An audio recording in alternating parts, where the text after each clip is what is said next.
UP की evening news podcast में आपका स्वागत है। आइए जानते हैं आज की फटाफट बड़ी खबरों को। केंद्रीय गृह मंत्री अमित शाह ने आज अखिलेश के गढ़ मैनपुरी में रैली को संबोधित किया। कहा, यह कैसा यादव प्रेम है, जो कुछ भी है अपने कुंबे में डालो, ये किसी के नहीं है। परिवारवादी पार्टियों को समाप्त करने का अब समय आ गया है। यूपी की 85 सीटों पर ये परिवार वालों को ही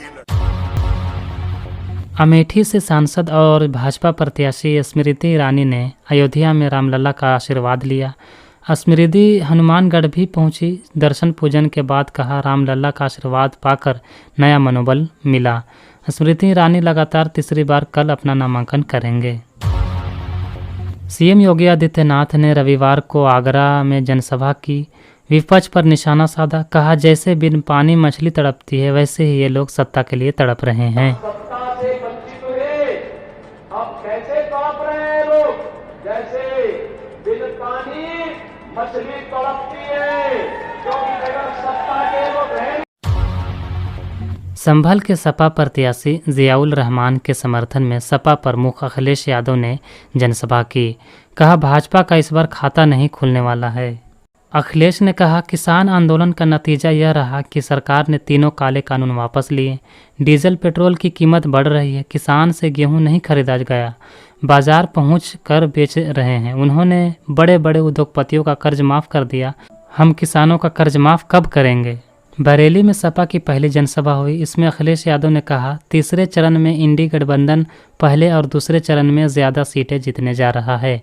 100% सीटें जीत रहा है। उन्होंने कहा, बरेली का सुरमा देश दुनिया में जाता है। भाजपाई एक दूसरे को सुरमा लगा रहे हैं। इस बार बरेली के लोगों ने भी मन बनाया है कि बड़े बड़े नेताओं का सुरमा लगाकर भेजेंगे। क्षण में मैं कह सकता हूं कि भारतीय जनता पार्टी का किसी भी लोकसभा में खाता नहीं खुलने वाला। झांसी में आज सुबह दुल्हन की लाश पानी के ड्रम में मिली है। उसकी 5 दिन पहले ही शादी हुई थी। ससुराल में उसे प्रताड़ित करने के बाद दुल्हन के मालिक शनिवार शाम को उसे मायके बुला लिया था। पुलिस ने शव को कब्जे में लेकर मामले की जांच शुरू कर दी है। मऊ में यूपी की कैबिनेट मंत्री ओम प्रकाश राजभर ने एनडीए उम्मीदवार की जीत का दावा किया। साथ ही सपा प्रमुख अखिलेश यादव पर हमला बोला। कहा, अखिलेश यादव पिछड़ों के नेता बनना चाहते थे लेकिन नहीं बन सके। वे पहले सीएम, फिर सांसद और अब विधायक बनकर रह गए हैं। अलीगढ़ के सिविल लाइन्स थाना क्षेत्र में एएमयू के पूर्व छात्र के साथ पुलिस की मुठभेड़ हो गई। आरोपी हत्या के प्रयास के मामले में नामजद है और पिछले 1 साल से फरार चल रहा था। पुलिस ने आरोपी के ऊपर 25,000 रुपये का इनाम भी घोषित किया था और लगातार उसकी तलाश कर रही थी। मुजफ्फरनगर के खलौती थाना के गांव अंती में पुरानी रंजिश को लेकर 2 पक्षों में खूनी संघर्ष हो गया। दोनों की ओर से धारदार हथियार की लाठी डंडों से मारपीट हुई।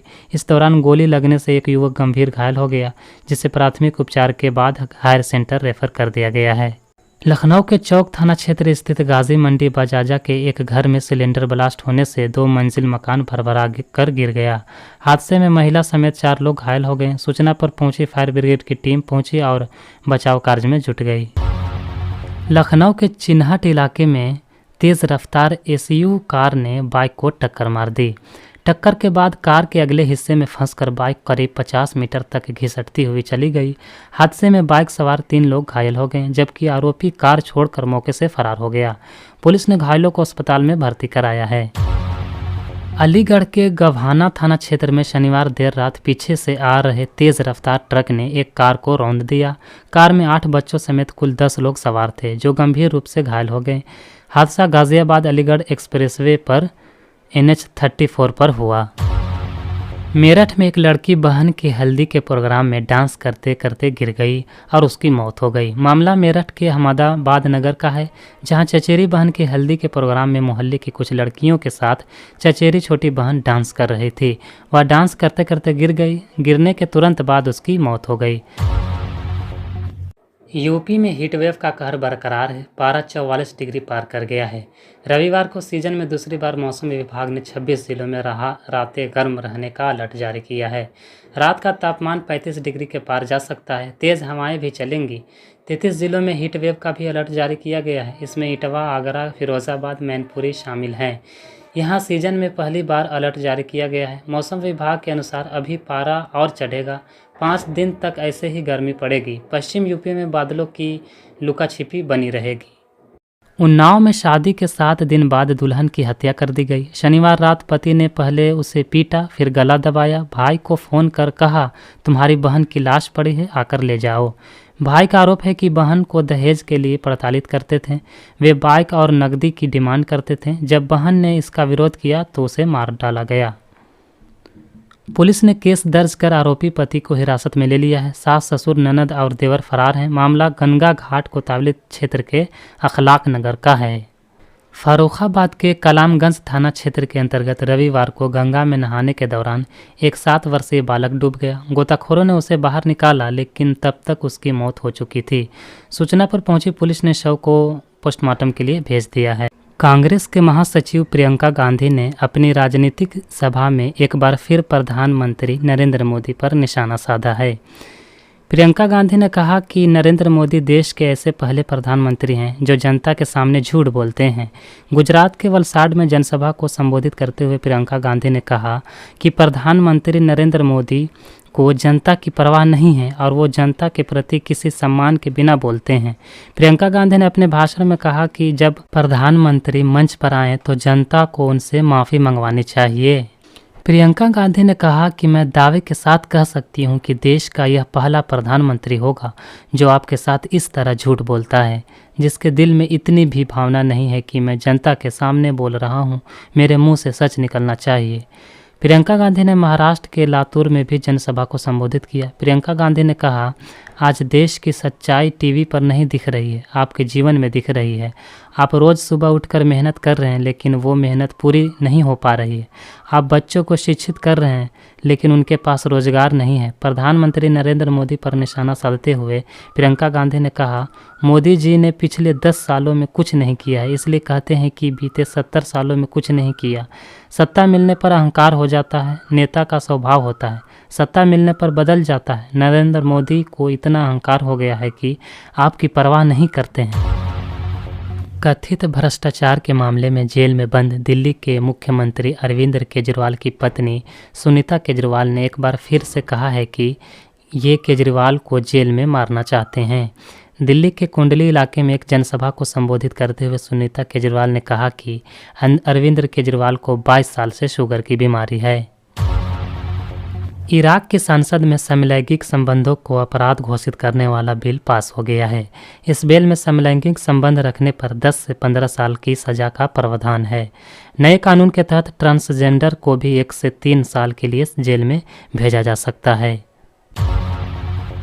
आम आदमी पार्टी के नेता सौरभ भारद्वाज ने दावा किया है कि पीएम नरेंद्र मोदी परेशान हैं और बीजेपी घबरा गई है। आम आदमी पार्टी की ओर से अरविंद केजरीवाल की गिरफ्तारी के विरोध में जेल का जवाब वोट से अभियान चलाया जा रहा है। सौरभ भारद्वाज ने कहा, अब प्रधानमंत्री ये कह रहे हैं कि विपक्ष आ गया तो ऐसा होगा। इसका मतलब पीएम मोदी को मालूम हो गया है कि विपक्षी दल आ रहे हैं और देश को समझ में आ रहा है। छत्तीसगढ़ के बहुचर्चित ऑनलाइन महादेव सट्टा ऐप मामले में मुंबई पुलिस ने बस्तर से फिल्म अभिनेता साहिल खान को गिरफ्तार कर लिया है। साहिल खान पर इस ऑनलाइन सट्टा ऐप की वेबसाइट को चलाने और प्रचार प्रसार करने का आरोप है। शिवसेना उद्धव बाल साहेब ठाकरे के नेता संजय राउत ने कहा है कि तानाशाह से बेहतर है कि मिलीजुली सरकार देश को चलाए। समाचार एजेंसी एनआई से बात करते हुए संजय राउत ने कहा, एक तानाशाह देश में 10 साल से राज कर रहा है, जिसको हमने लोकतांत्रिक तरीके से चुनकर बनाया था, लेकिन वो तानाशाह बन गया है। उससे अच्छा है कि मिलीजुली सरकार यहाँ बने और देश चलाए। हम किसको पीएम बना रहे हैं, ये हमारी मर्जी है। बीजेपी नेता और केंद्रीय गृह मंत्री अमित शाह ने दावा किया है कि भारतीय जनता पार्टी के आरक्षण को खत्म करने की कोई मंशा नहीं है। अमित शाह ने कहा, राहुल गांधी झूठ बोलकर लोगों को गुमराह कर रहे हैं। बीजेपी की सरकार 10 साल से चल रही, दोनों बार पूर्ण बहुमत से सरकार बनी है। अगर आरक्षण खत्म करने की मंशा होती तो खत्म हो चुका होता। पीएम नरेंद्र मोदी ने दलित, पिछड़े और आदिवासी भाई बहनों को गारंटी दी है, जब तक बीजेपी की सरकार है आरक्षण का कोई हाथ नहीं लगा सकता है।